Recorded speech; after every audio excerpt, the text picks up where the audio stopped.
প্রথমত তোর নাই হেলমেট, আবার গাড়ির কাগজপাতিও নাই, তারপরে কি আবার খাও সবজি।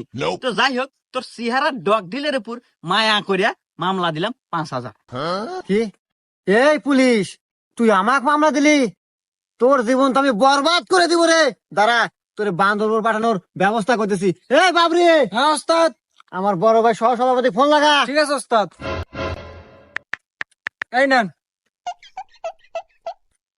হ্যালো বড় ভাই, পুলিশের কত বড় কলিজা, আমার গাড়ির ঠেকায় আমাকে মামলা দেয়। আচ্ছা বড় ভাই, আমি লাউড স্পিকার দিতেছি, আপনি ওকে সাবধান করে দেন। হ্যাঁ ভাই, আমার কথা শুনতেছেন? জি ভাই, আমি আপনার কথা শুনতেছি, আপনি বলেন। তো যাই হোক ভাই, রাজনীতি করতে গেলে এরকম দুই একটা পোলাপান লাগে। তো যাই হোক, অনেক কিছুই শুনলাম। হেলমেট নাই, গাড়ির কাগজও নাই, শুনলাম আবার সবজিও নাকি ছিল। তো যাই হোক, অল্পের ভিতরেই শেষ করে দিয়েন।